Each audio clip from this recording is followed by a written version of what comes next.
उम्र थका नहीं सकती, ठोकरें गिरा नहीं सकती, अगर जिद हो जीतने की तो हार भी हरा नहीं सकती। गुड मॉर्निंग स्टूडेंट्स, मैं रोहित क्रेजियर नर्सिंग पैट्रोनेज के इस ऑनलाइन प्लेटफॉर्म पर आप सभी का स्वागत करता हूं। और जैसा आप सभी को विदित है कि यूनिवर्सिटी का एग्ज़ाम के लिए नोटिफिकेशन आ चुका है। फर्स्ट सेमेस्टर के जो एग्ज़ाम है वो जल्द ही होने वाले हैं और स्टूडेंट्स में चिंता और डर का माहौल बना हुआ है कि यूनिवर्सिटी के एग्ज़ाम हैं, फ़र्स्ट टाइम एग्ज़ाम हम देंगे, कैसे हम एग्ज़ाम को अटैम्प्ट करेंगे, क्या क्या लिखना है, कैसा पढ़ना है, किस तरीके से हम एग्ज़ाम को अटैम्प्ट करेंगे, एग्ज़ाम का पैटर्न है वो भी चेंज हो चुका है। तो ये सब सवाल आप लोगों के मन में आ रहे होंगे। तो आज इन्हीं सवालों के जवाब लेकर मैं आप सभी के सामने हाजिर हूँ। तो आपके जो भी क्यूरीज थी या जो भी आप लोगों के फ़ोन आ रहे थे कि सर हमने पढ़ा नहीं है, कुछ लोगों का ये कहना था सर हमने पढ़ तो सब कुछ लिया है लेकिन कॉन्फिडेंस डेवलप नहीं हो पा रहा है कि हम क्या मैं ये एग्ज़ाम लिख पाऊँगा या नहीं, कहीं बैक नहीं लग जाए। तो आपकी जितनी भी क्यूरीज थी उन सभी से रिलेटेड मैंने ये 5 टॉपिक जो है वो तैयार किए हैं। ये सभी आप लोगों के ही क्वेश्चन हैं जिनका मैं जवाब आपको दूंगा। तो आज का सेशन सभी स्टूडेंट्स के लिए इंपॉर्टेंट होने वाला है। तो जल्दी से वीडियो को लाइक कर दीजिए और अपने जो भी क्लासमेट्स हैं उनके साथ ये वीडियो शेयर कीजिए ताकि उनको भी इसका लाभ मिल सके। और ये वीडियो इंपॉर्टेंट होने वाली है सभी स्टूडेंट्स के लिए जो फर्स्ट टाइम यूनिवर्सिटी का एग्ज़ाम दे रहे हैं और चाहे उन्होंने अभी तक स्टडी की है या नहीं की, डजेंट मैटर, लेकिन इन सभी सवालों के जवाब मिलने के बाद आप अच्छे से स्टडी कर पाएंगे। तो चलिए आज का सेशन स्टार्ट करते हैं। तो सबसे पहला जो पॉइंट है वो है हाउ टू कवर सिलेबस। तो एग्ज़ाम टाइम आने वाला है और फॉर्म भरने स्टार्ट हो चुके हैं। तो ऑलमोस्ट नवंबर मिड के बाद या फिर दिसंबर फर्स्ट वीक में एग्ज़ाम होने के पूरे चांसेस है। तो आइए हम देखते हैं कि तब तक हम सिलेबस को कैसे कवर करेंगे। इनको भी हम 2 पॉइंट में पढ़ेंगे कि what not to do, what do, मतलब हमें क्या नहीं करना है इस टाइम और क्या चीज़ हमें करनी चाहिए। तो पहले सिलेबस को कवर कैसे करना है, पहले हम बात करते हैं व्हाट नॉट टू डू। तो एक बात मैं अभी क्लियर कर दूं कि अब जितना टाइम आपके पास बचा है उसके अंदर आपको बुक बिल्कुल नहीं पढ़नी है, क्योंकि आपके पास 3 से 4 सब्जेक्ट रहेंगे जिसमें पहला है एनाफिजियो, दूसरा है साइकेट्रिक और सोशियोलॉजी और तीसरा है नर्सिंग फाउंडेशन। तो ये सब्जेक्ट्स है टोटल अगर देखा जाए तो ये ऑलमोस्ट 5 सब्जेक्ट है जो सेमेस्टर के अकॉर्डिंग इनके सिलेबस को डिवाइड किया हुआ है। तो हमें ये सारे कवर करने हैं। तो सबसे ध्यान में रखने वाली बात क्या है कि हमको किसी भी हाल में अब बुक से नहीं पढ़ना है। आपने जो भी शॉर्ट नोट बनाए हैं, आपने जो भी नोट्स बना रखे हैं, चाहे वो कॉलेज से रिलेटेड हो या आपने किसी भी बुक से नोट्स जो बनाए हैं, अब हमें सिर्फ उन्हीं को पढ़ना है। अच्छा, इसके साथ हम क्या पढ़ें? उन नोट्स के साथ साथ में आपने जो नोट्स आपने तैयार किए हुए हैं उसके साथ में आपको जो भी प्रीवियस ईयर के जो भी एग्ज़ाम आए हुए हैं, जो पिछले सालों में जितने भी एग्ज़ाम हुए हैं यूनिवर्सिटी के, वो सारे एग्ज़ाम पेपर आपको पढ़ने हैं। तो अभी क्या पढ़ना है कि सिर्फ बुक और प्रीवियस ईयर के एग्ज़ाम पेपर। अब बात आती है कि हम इस पूरे सिलेबस को कवर कैसे करेंगे। तो आपको आई थिंक कि 4 हफ्ते बचे हैं, तो आपको डिवाइडेशन कर लेना है। आपके जितने भी टॉपिक है उन सब का डिवीज़न आपको कर लेना है कि आज से इतनी तारीख तक या ऑलमोस्ट 1 वीक तक मैं एना और फिजियो का जितना भी सिलेबस है वो कवर करूँगा। उसके बाद सोशियो और साइकोलॉजी का जो सिलेबस है उसको कवर करूँगा और लास्ट में जो है मैं नर्सिंग फाउंडेशन का जो भी सिलेबस है उसको कवर करूँगा। अच्छा, अब इसमें से भी आता है कि मैं सबसे पहले कौन सा सब्जेक्ट पढूँ। जो सब्जेक्ट आपने पूरे सेमेस्टर में पढ़ा है आपको उसको कम से कम टाइम देना है, उसको ज़्यादा टाइम नहीं देना है। ज़्यादा टाइम किस सब्जेक्ट को देना है? जो आपका वीक है या जिसको आपने सिर्फ एक आध बार पढ़ा है। ठीक है, तो इस तरीके से अगर आप पढ़ेंगे तो आपका निश्चित ही सारा जो सिलेबस है वो कवर हो पाएगा। दूसरा है इंपॉर्टेंट टॉपिक्स। इंपॉर्टेंट टॉपिक्स अब मिलेंगे कहाँ से? तो जितने भी रिसेंटली प्रीवियस ईयर में जो एग्ज़ाम हुए हैं, तो ऑलमोस्ट आप देख लीजिए कि आज से 5 साल पहले यानी 2017 के बाद अगर हम बात करें, 2017 के बाद जितने भी एग्ज़ाम हुए हैं 2017 से लेकर और 2023 के जो भी एग्ज़ाम हैं उनके अंदर आप देखें कि कौन सा टॉपिक है जो कंटिन्यूसली रिपीट हो रहा है। उन टॉपिक को आप 1 से 2 या 3 बार पढ़ें ताकि वो टॉपिक आपके एकदम क्लियर हो जाएं और उनको आप अच्छे से अच्छे तरीके से लिख सकें। नेक्स्ट है हाउ टू डेवलप कॉन्फिडेंस। अब पढ़ लिया आपने सब कुछ लेकिन आपको समझ नहीं आ रहा है कि मैं क्या करूं, कैसे लिखूं, मुझ में कॉन्फिडेंस ही नहीं आ रहा है सर लिखने का, क्या मैं ये पेपर जो है वो पूरा हैंडल कर पाऊँगा या कर पाऊँगी।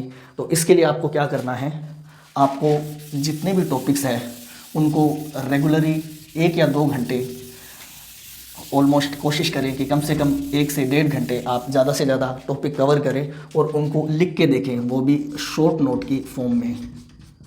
शॉर्ट नोट की फॉर्म में आप उनको जो है लिख के देखें।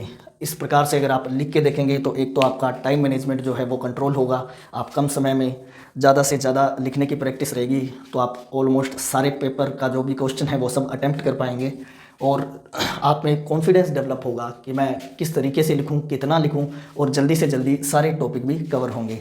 नेक्स्ट है, सारे सेमेस्टर नहीं पढ़ा, अब क्या करूं। ये ऑलमोस्ट 50 से 60% स्टूडेंट का यही क्वेश्चन रहा था, जिन्होंने भी मुझसे कांटेक्ट किया कि सर पूरे साल हमने बुक के हाथ नहीं लगाया, पर अब हम चाहते हैं कि हमारे बैक नहीं लगे, सारा सिलेबस हम एक बार कवर कर लें। तो इसके बारे में हम सबसे लास्ट में बात करेंगे। उसके पहले हम डिस्कस करेंगे हाउ हैंडल एग्ज़ाम स्ट्रेस, कि जो भी एग्ज़ाम का स्ट्रेस है सर वो हम कैसे हैंडल करें। मुझे तो घबराहट होने लग जाती है, बुरे बुरे सपने आते हैं, मैं पढ़ नहीं पाता या पढ़ नहीं पाती। तो ये सब क्वेश्चन आपके रहते हैं। अच्छा, दूसरा कि सर जब भी एग्ज़ाम आता है उससे पहले मुझे बहुत ज़्यादा एंजाइटी होने लग जाती है, तो मैं ज़्यादा से ज़्यादा टाइम सिर्फ यही सोचने में निकाल देता हूँ कि मुझे करना क्या है, मुझे एग्ज़ाम देना कैसे है, क्या मैं एग्ज़ाम दे पाऊँगा, क्या मैं पास होऊंगा या होंगी, कहीं बैक नहीं लग जाए। तो ये सब क्वेश्चन रहते हैं और इसी चक्कर में जो एंजाइटी लेवल बढ़ता है और आपको स्ट्रेस क्रिएट होता है। तो इस स्ट्रेस को कैसे हैंडल करना है वो मैं आपको बताऊँगा। तो सबसे पहले, अब एग्ज़ाम आए हैं तो जाहिर सी बात है कि टाइम टेबल भी बने होंगे और वो टाइम टेबल सिर्फ एक दिन फॉलो होता है। तो इसके लिए हमें क्या करना है, हमें सिर्फ एक दिन के लिए एक दिन का ही शेड्यूल बनाना है, हमें सिर्फ एक दिन का ही शेड्यूल बनाना है। और तो कोशिश करें रात को सोने से पहले जो भी शेड्यूल आपने बनाया है उसमें जो जो टॉपिक आपने रखे हैं रात को सोने से पहले हर हालत में वो कंप्लीट करने ही करने हैं, कल के लिए या मॉर्निंग के लिए कुछ भी नहीं छोड़ना है। दूसरा है कि जब भी आप स्टडी करते हैं तो कभी भी कंटिन्यू नहीं करनी है, कभी भी कंटिन्यू स्टडी नहीं करनी है।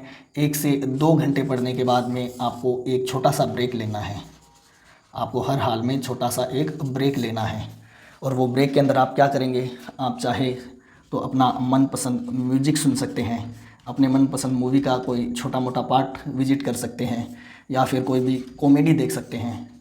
और अगर आपको घूमना है तो घूमने के लिए कहीं बाहर नहीं जाना है, आपको सिर्फ अपनी छत पे या अपने घर में 1-2 राउंड निकाल लेने हैं जिससे माइंड फ्रेश हो जाएगा, लेकिन कहीं भी बाहर नहीं जाना है। अगर आप बाहर घूमने गए तो डेफिनेटली आप 3 से 4 घंटे ख़राब करके आओगे। तो इसलिए सिर्फ अपन को घूमना है तो ठीक है, अपन घर में खूब जगह रहती है, वहाँ हम घूम सकते हैं, छत पे घूम सकते हैं, अपना फेवरेट म्यूजिक सुन सकते हैं, कोई कॉमेडी सीन देख सकते हैं, कोई कॉमेडी देख सकते हैं। तो इस तरीके से आप जो है एग्ज़ाम के स्ट्रेस को हैंडल कर पाएंगे। अच्छा, सबसे इम्पोर्टेंट बात जो आप लोगों को ध्यान रखनी है और कम से कम 1 महीना इस बुरी बला से दूर रहना है जिसका नाम है मोबाइल फ़ोन। तो इस मोबाइल को आपको 1 महीने के लिए टाटा बाय बाय कर देना है। जितने भी अगर आप सोशल मीडिया यूज़ करते हैं तो सिर्फ 1 महीने के लिए आप उनसे दूर हो जाएं। इससे आपकी फ़ैन फॉलोइंग में कोई फ़र्क नहीं पड़ने वाला, लेकिन हाँ, ये आपका सबसे ज़्यादा टाइम वेस्ट करता है और ये अगर ऐसे ही टाइम वेस्ट करता रहा तो आपके रिजल्ट में ज़रूर फ़र्क पड़ने वाला है। तो इसलिए कोशिश करें कि इस 1 महीने में आप सबसे डिस्कनेक्ट हो जाएं। अगर आपको अच्छा रिजल्ट चाहिए तो इस 1 महीने में इस बला को अपने से दूर कर दें। अच्छा, उसके लिए क्या करें, इसको स्विच ऑफ करके मोबाइल को और अपनी अलमारी के अंदर रख दें। जब भी आपका मन हो कि अब मैं काफ़ी देर पढ़ चुका हूँ, अब मुझे फ्रेश होना है, सिर्फ उसी टाइम आप इसको यूज़ करें। अच्छा, इसके अंदर से भी सोशल मीडिया जितने भी है उनको कुछ टाइम के लिए आप अनइंस्टॉल कर सकते हैं, क्योंकि जब भी आप मोबाइल ओपन करोगे और नोटिफिकेशन बजना चालू होंगे तो आप निश्चित तौर पर ही 5 मिनट के लिए उसको देखना स्टार्ट करेंगे और वो 5 मिनट कब 2 से 3 घंटों में बदल जाएगा आपको पता भी नहीं लगेगा। तो इसके लिए सबसे पहले आपको क्या करना है, इस मोबाइल से सोशल मीडिया के जितने भी ऐप्स है उनको अनइंस्टॉल करना है। और आपके एग्ज़ाम है तो जाहिर सी बात है आपके फ्रेंड के भी एग्ज़ाम होंगे, तो कोशिश करें कि उनसे कांटेक्ट नहीं रखें या फिर सिर्फ ज़रूरत जितना ही कांटेक्ट रखेंगे। मैं आपको दोस्ती तोड़ने के लिए नहीं कह रहा हूँ, लेकिन थोड़ी दूरी जो है वो ज़रूरी है ताकि वो भी पास हो सके अच्छे रिजल्ट से और आप लोग भी। और जितने भी टाइम जो ये बाबू बेबी सोना मोना को आप देते हो, तो 1 महीने के लिए उन सभी को मना कर दीजिए कि मेरे एग्ज़ाम हैं, तो मैं 1 महीने बाद में जितनी भी बातें हम सब कर लेंगे, लेकिन तब तक मुझे पढ़ने दें। अब आते हैं सबसे इम्पोर्टेंट जो आप लोगों का क्वेश्चन था कि सर सारे सेमेस्टर में नहीं पढ़ा, अब क्या करूं? मुझे सिलेबस करना है पूरा कंप्लीट, मैं नहीं चाहता कि मेरे बैक लगे, गलती हो गई, सारा जो भी टाइम था मैंने मौज मस्ती में उड़ा दिया, लेकिन अब मुझे पढ़ना है और अच्छे नंबरों से पास होना है। तो उनके लिए सिर्फ़ और सिर्फ एक ही सॉल्यूशन है, वो है प्रीवियस ईयर के जो भी एग्ज़ाम पेपर है, जिनको हम सोल्ड पेपर के नाम से जानते हैं, सिर्फ उन्हीं को पूरा पढ़ें। ये जो आपका महाग्रंथ है, अब इसको उठाने का टाइम आ चुका है। सिर्फ आपको सोल्ड पेपर पढ़ना है, किसी भी कंडीशन में, किसी भी बुक के चक्कर में अब आपको नहीं पढ़ना है। अच्छा, कोई बनाए हुए नोट्स आपको देता है कि ये ले, ये नोट्स पढ़ ले और इससे तू पास हो जाएगा, तो मैं आपको पहले ही बता दूं कि जब तक नोट्स आप खुद के हाथों से नहीं बनाते हो, तब तक वो आपको समझ नहीं आते हैं। तो इसीलिए नोट्स और बुक को अब छोड़ो। अगर आप सारे सेमेस्टर नहीं पढ़े हो, तो अभी आप इस 1 महीने में कोई भी बुक कवर नहीं कर सकते। किसी के नोट्स भी अगर आप पढ़ोगे तो उसको समझने में भी एटलीस्ट आपको 5 से 7 दिन लग जाएंगे। तो इतना टाइम ख़राब करने की ज़रूरत नहीं है। आपको सिर्फ पॉइंट टू पॉइंट पढ़ना है, और वो पॉइंट टू पॉइंट आपको सोल्ड पेपर यानी जो प्रीवियस ईयर के एग्ज़ाम पेपर है उसी में मिलेगा। अच्छा, इन लोगों के लिए वो 2017 वाला फॉर्मूला नहीं है। आपको इस एग्ज़ाम प्रीवियस ईयर के एग्ज़ाम यानी सोल्ड पेपर जो है, इसके अंदर जितने भी क्वेश्चन पेपर है प्रीवियस ईयर में आए हुए हैं, वो सब आपको पढ़ने हैं। तभी आप पूरा जो सिलेबस है वो कवर कर पाएंगे। और जो जिन्होंने पहले सारा सिलेबस कवर कर लिया है, उनसे भी मैं चाहूँगा कि अगर आपके पास मौका है, टाइम बच जाता है, आपने सिलेबस ऑलमोस्ट कवर कर लिया है, तो आप भी इस प्रीवियस ईयर के एग्ज़ाम पेपर है जितने भी आ रखे हैं उन सभी को पढ़ें। देखें कि उनमें किस तरीके से लिखा हुआ है, कितना लिखा हुआ है, शॉर्ट नोट का आंसर कैसे करना है, लॉन्ग का आंसर जो भी क्वेश्चन है उसका आंसर कैसे करना है, तो ये इसके जवाब भी आपको इसके अंदर मिल जाएंगे। तो मैं आशा करता हूँ कि जितने भी सवाल आपने पूछे थे उनके जवाब आप लोगों को मिल गए होंगे।